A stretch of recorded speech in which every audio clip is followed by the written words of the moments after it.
அனைவருக்கும் வணக்கம். Today we are going to look at what is the electronic polarization and then its derivation. So what do you mean by the electronic polarization? We can ask the first question. Suppose if you are taking the neutral atom, we can take the neutral atom. There will be orbitals surrounding the nucleus. At the center, the number of nuclear positive charges plus Zd. Around that nucleus, we have like electronic clouds, S and P, D orbital in the first shell central. Anyway, it will revolve around the nucleus.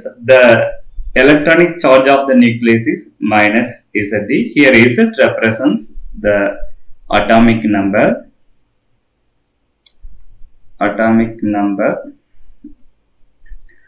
The charge of the positive nucleus is plus Zg. The atomic number times the electronic charge is, it will give the charge of the nucleus or charge of the proton. Charge of the nucleus in general it's a proton charge because the nucleus is having the proton plus neutron. Neutron having the neutral charge. Then charge of the electron, that atom is minus Zg, that the atomic number times the charge of the electron minus E. So this is a charge of the electrons. So in general, in the equilibrium form of the atom, it won't experience any dipole moment.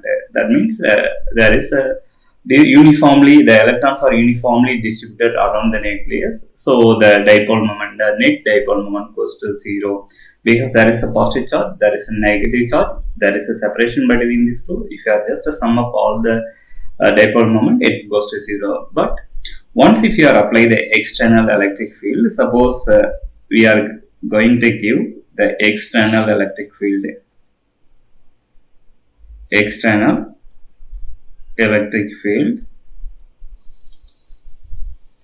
To this the neutral atoms, what would happen means I am going to give the electric field from the left to right. That means the electric fields originate from the infinity source. So we are assuming the electric field lines are parallels. That means my source is placed at the infinity distance. So that means here the source at the infinity distance is having the positive side of the pole. That's why it is generating the lines, electric field lines. It generates from the positive charge and going to win the negative charge. So once if you are placing in the electric field this neutron nucleus, what would happen? One can ask the question. So here my electronic clouds are just displaced towards the electric field as simultaneously. What would happen? The positive charge nucleus, it will be there as it is because the nucleus is mass is heavy. So we are assuming the nuclear mass is slightly displaced or it's remain its position. Only the electron mass is less. That's why it is displacing a larger distance towards the electric field because of the attractive force. Because the electron here, the red dot represents the electron. So this electron anyway experience the positive Coulomb attractive force with the far away source, though it will try to move opposite to the field direction. Simultaneously, the nucleus possessing positive charge, so it will try to move towards electric field because it will experience the repulsive force from the far away the positive source. So what would happen if you look at the direction? The nucleus is trying to move parallel to the field. The electron is trying to move opposite to the field. Now the nucleus center is as it is. Now the electron, the common center for the electronic clouds is we can take here. So the So it's creating the dipole moment in the presence of the electric field. So there is a separation between these two charges. We are taking this separation is x. So the total charge of the nucleus we know plus Zt. The charge of the total charge of the electron is minus Zc. So now it will experience the Coulomb attractive force towards each other. But so here we can observe two cases. The first case, so you can put the presence of external electric field. So you are calling this is E external. The field is E external, is pointing from the left to right. So the electrons are displaced towards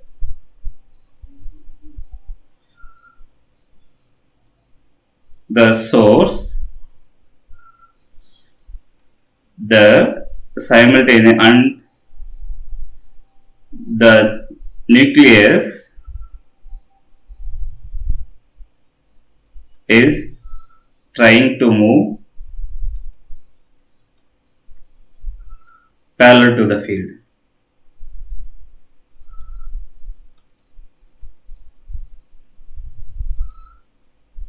So here the next point, the electron experience the Lorentz force. That is another thing. The electrons experience the Lorentz force. So Lorentz force in general F equal to the charge time the applied electric field, the E external. So we are calling this is a Lorentz force. So simultaneously we can just move to the next slide. There is an attractive Coulomb force between the electron and the nucleus. There is a attractive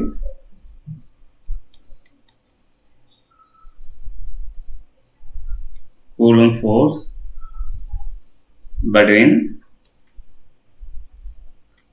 the nucleus and the electronic cloud.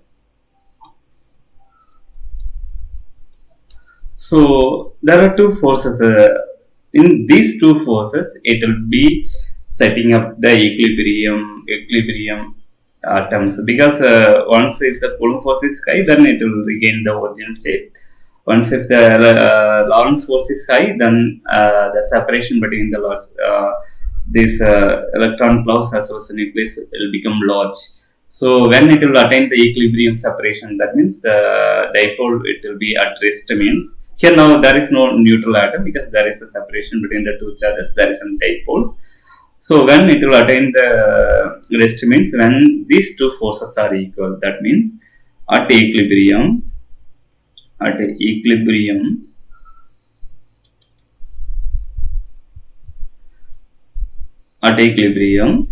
is a dipole.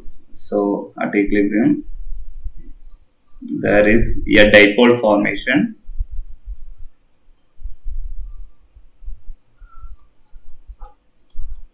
So at equilibrium we can say during that time the Lorentz force F Lorentz is equal to the Coulomb force experienced by the nucleus. This is the first condition we can take. So we can take this is first condition. So this kind of atom, if you are placing a huge amount in the presence of the electric field, or if you are taking the lot of ideal gas molecule and if you are put it on the in the field direction, so all of them are will get all of them are the charge separation between the electronic cloud as well as nucleus will be taking place.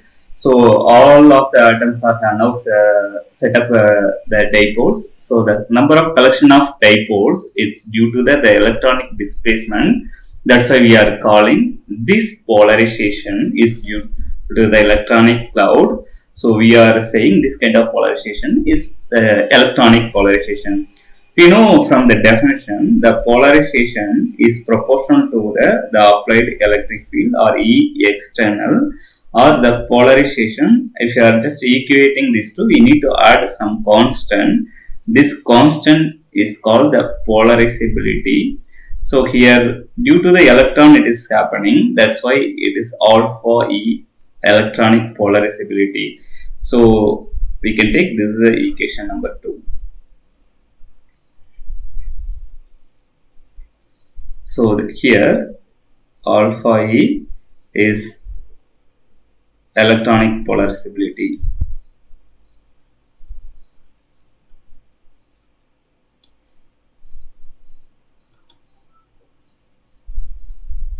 Now what we can do, we can now derive the value of the what is the electronic polarizability value. What it depends on the atom, or whether it is depend on the temperature.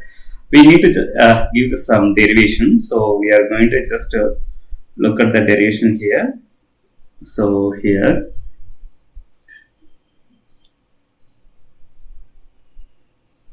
we can take the pen, yeah, color you can choose it. We know the charge density is equal to, in general, the charge density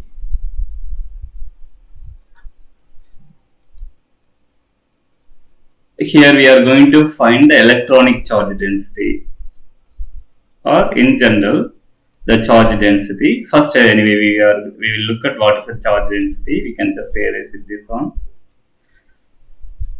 In the general definition for the charge density is equal to, so the total charge divided by the volume.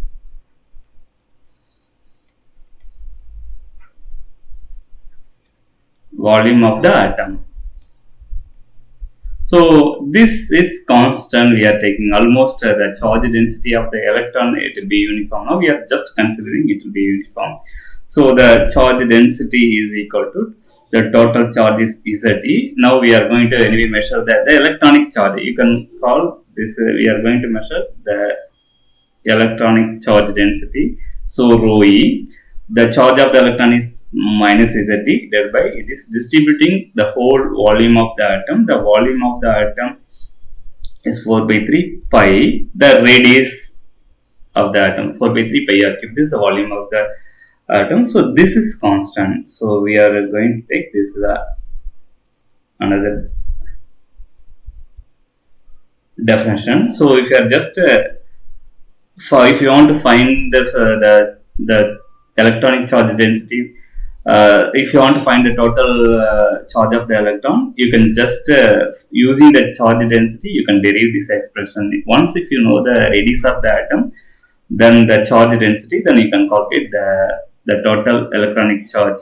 That will be equal to the EZT equal to, or the minus EZT, the total number of electronic charge is equal to charge density times 4 by 3 pi r cube. So this is the electronic charge is equal to charge density times the volume. So now we can ask one question: what is the Coulomb attractive force between between the electronic cloud as well as the nucleus? So because in the presence of external electric field, our electronic cloud is displaced like that. Here the center of the our nucleus is at a north charge. This is the center of the electronic cloud. That charge is minus ZT. So the Coulomb attractive force, Coulomb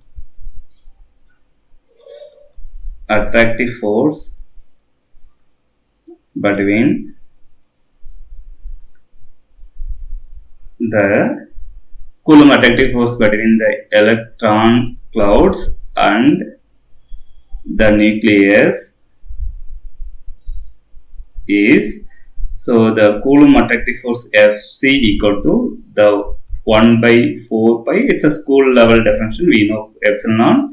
The total charge of the nucleus times the total charge of the electrons divided by the separation between these two, because the separation between these two is just x we already defined. So here, so x square. This is the school level definition. Anyway, we no need the direction here. That's why we are just ignoring, because we are not interested here in the direction of the Coulomb force experienced by the electronic cloud centers as well as the nucleus. So just ignore that one.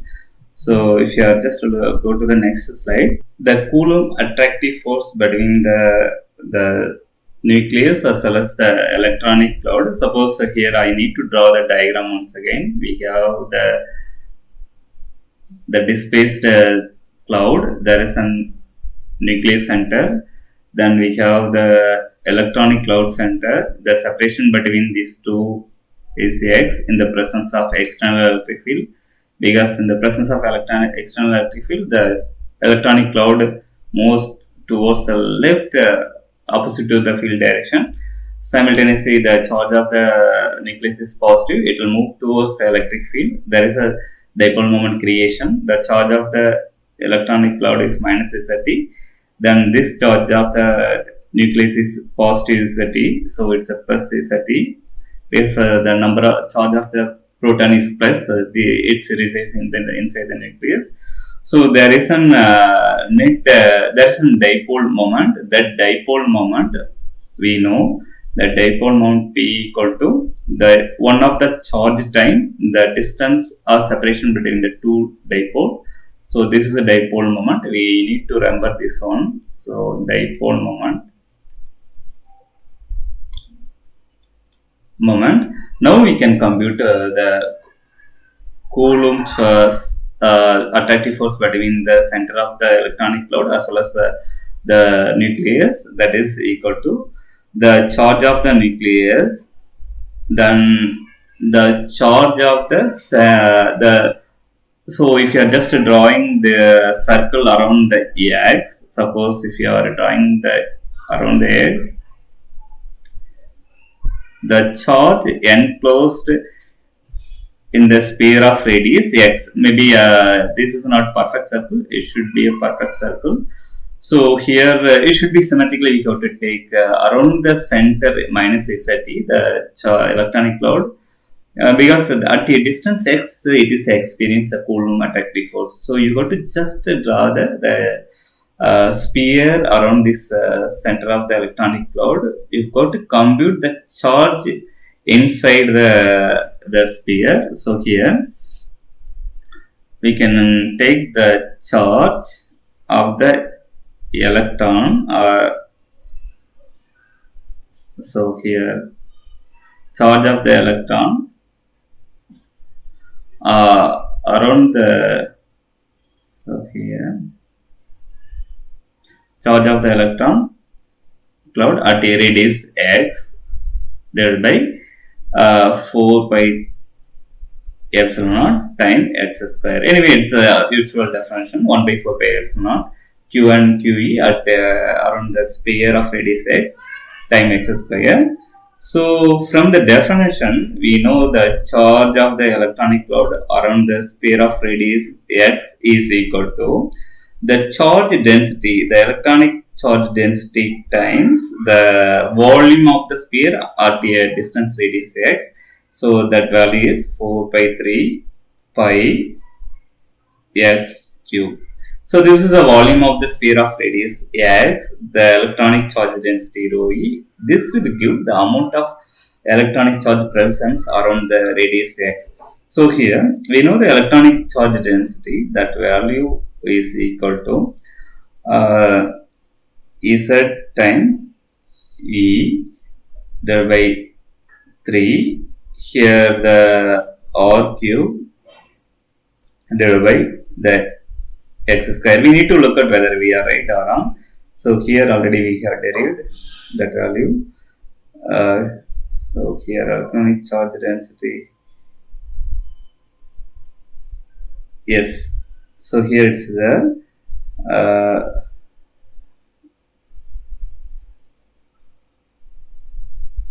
So rho e, the charge equal to the, then charge density equal to rho e time 4 pi 3. This Z. So if you are just to modify this one, the definition is Z equal to rho E equal to the electronic charge time, the 3 by 4 pi r cube. So this is a value. This is the electronic charge density. So we can substitute this value there. So it's a t time 4 by 3 pi r cube. So if you are substituting in that slide, so here this is not on. We can just erase this one. So electronic charge density will be equal to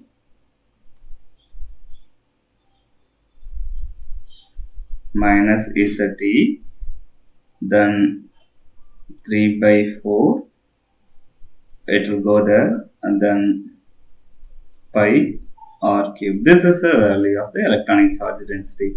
We can substitute this value here. Suppose if we are substituting here, the electronic charge at a distance x equal to, because anyway electronic charge density is constant, it will give minus Z divided by pi r cube 3 by 4 times 4 by 3 pi x cube.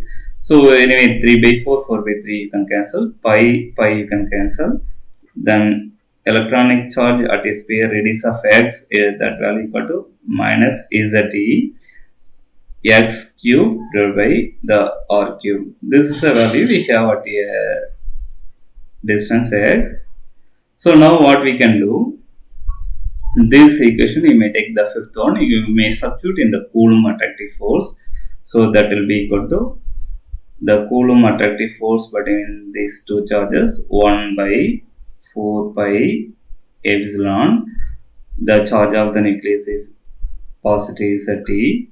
The charge of the electron, the cloud of radius R A to be equal to, just now we have done that derivation, it will be equal to Z x cube by r cube.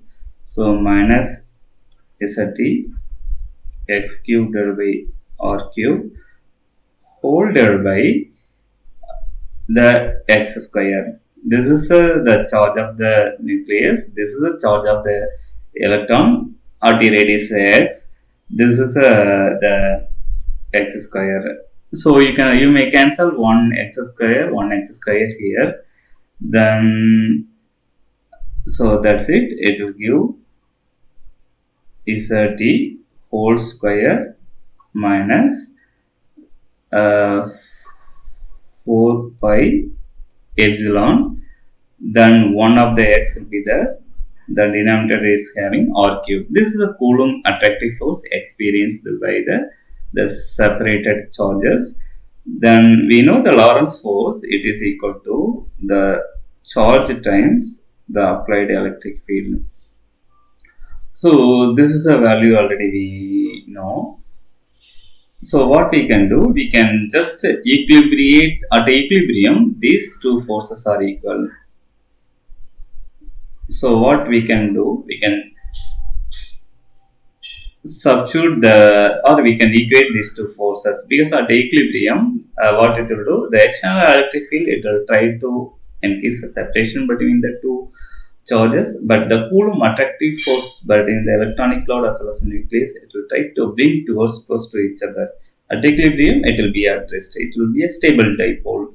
So F Lorentz force, it will be equal to F Coulomb force. The F Lorentz force is Z.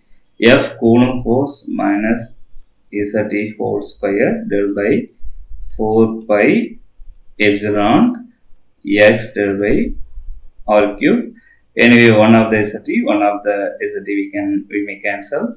Then the x is equal to 4 pi epsilon r cube whole divided by the minus Z. This is the x we are getting. So anyway, we know the dipole moment between the two charges, because if you look at the diagram, already we have explained, there is a cloud. So this is a positive ZT, this is a negative ZT center. There is some separation between these two charges, that is X. So there is a dipole moment. The dipole moment is equal to one of the charge time. We can take any one of the charge. I am taking the minus ZT because I need to cancel the minus sign, times the separation between these two charges is X. This is a dipole moment of a dipole moment of a dipole. So the dipole moment is equal to minus ZT. We have the X value. We already equate the two forces. We found that value 4 pi epsilon r cubed by ZT. So here 4 pi epsilon r cube ordered by minus ZT. This is a separation between these two charges. So you can cancel this value.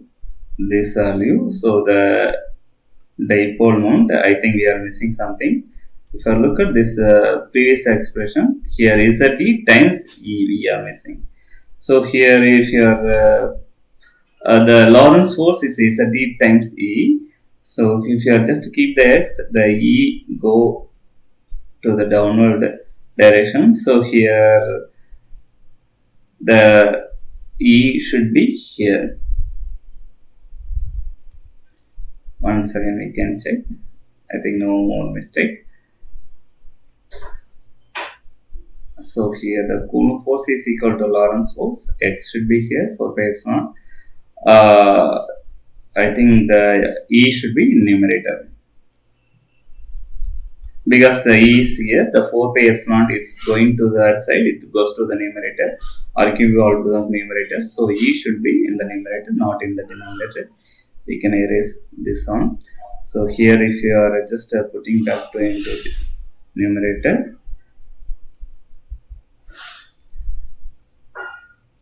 E will be there. So the final expression 4 pi epsilon r cube times the E. This is a dipole moment experienced when we are giving the, or when we are involving the neutral atom to the external electric field. So from the dipole definition, we know the dipole moment is equal to, and here due to the electron, so electronic polarizability times the external electric field. Already at the beginning of the class, I have told the electronic polarizability, what you mean by the electronic polarization. If you are comparing these two equations, you may take this is the sixth equation, this is the seventh equation. From the 6 and 7, for equating 6 equal to 7, you may look at what is alpha E, that will be equal to 4 pi epsilon r cube. So this is the electronic polarizability of the material. So here alpha E is called the constant, because it's proportional to, polarization is proportional to the external electric field. Alpha is called the electronic polarizability.